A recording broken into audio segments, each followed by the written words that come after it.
ఢిల్లీ మద్యం కేసులో ED chargesheet.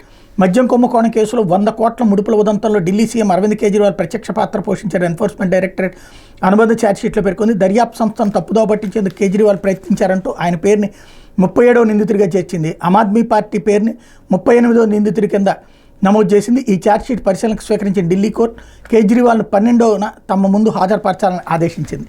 అయితే విశాఖ స్టీల్ అమ్మేద్దాం అంటూ ప్రైవేటీకరణ అనివార్యం అంటూ ఆంగ్ల మీడియాకు టీడీపీ లీకులు, అమ్మకాన్ని అడ్డుకుంటామని ఎన్నికల ముందు ప్రగల్భాలు, అధికారంలోకి వచ్చాక అమ్మకానికి మద్దతుగా వ్యాఖ్యలు, ఒంటరిగా పోటీ చేస్తుంటే విశాఖ ఉక్కును కాపాడేవాళ్ళం, కూటమి ప్రభుత్వం కాబట్టి ఇప్పుడు ఇబ్బందులు ఉన్నాయి. విశాఖ ఎంపీ భరత్, ఏటా భారీ నష్టాలు, ప్రైవేటీకరణ తప్పదు కేంద్ర మంత్రి శ్రీనివాస్ వర్మ, గతంలో ప్రజాప్రతినిధులు లేకపోవడంతో అడ్డుకోలేకపోతున్నానన్న పవన్ కళ్యాణ్, ఇప్పుడు ఉప ముఖ్యమంత్రిగా ఉన్న నోరు విప్పని వైనం, ఇప్పటికే ఆస్తుల విక్రయానికి టెండర్లు ఆహ్వానించిన ఆర్ఐఎన్ఎల్, అధికారంలో ఉన్నప్పుడు ప్రైవేటీకరణ కాకుండా అడ్డుకున్న వైఎస్ఆర్సీపీ అన్నటువంటి వార్తను హైలైట్ చేశారు. ఇది కుకింగ్ స్టోరీ, పెద్ద అబ్బూ స్టోరీ అనమాట, అంతకు మించేం లేదు.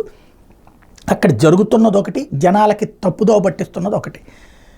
స్టీల్ ప్లాంట్ని ఎవడు అమ్మేయట్లా, స్టీల్ ప్లాంట్కి సంబంధించినటువంటి కొన్ని ప్రాపర్టీస్ని అమ్మి ఆ డబ్బులు తీసుకొచ్చి అక్కడ ఏదైతే నష్టం కొంత పోడుతున్నాం, ఎందుకంటే అప్పు మీద వడ్డీ అక్కడ తలకు మించిన భారం అవుతున్నది కాబట్టి, అసలే నష్టాల్లో ఉన్నటువంటి దాని మీదన మూలిగే నక్క మీద తాటిపండు పడ్డ చందంగా భారం అవుతున్నది కాబట్టి అది తీర్చడం కోసం అని చెప్పి పెట్టుకొచ్చారు.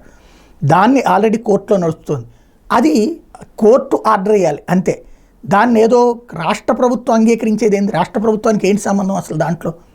దాంట్లో ప్రైవేటీకరణ చేయాలి. రాష్ట్ర ప్రభుత్వానికి ఏమైనా చేయగలిగితే మేము కొనుక్కుంటాం ఇవ్వండి అని అడగగలిగి తప్పించి మిగతాది ఏమీ చేయడానికి ఏం లేదు. అది జగన్ ప్రభుత్వమైనా చంద్రబాబు ప్రభుత్వమైనా. కాకపోతే రాజకీయాల కోసం ఎవరికి వాళ్ళు తప్పుదోవ పట్టించేటటువంటి ప్రయత్నం ఆనాడు తెలుగుదేశం చేస్తే ఇవాళ వైఎస్ఆర్ కాంగ్రెస్ పార్టీ పత్రికలు చేస్తున్నాయి, అంతకు మించి ఏమీ లేదు. లేకపోతే ముస్లిం మహిళలు మరణానికి అర్హులే అంటూ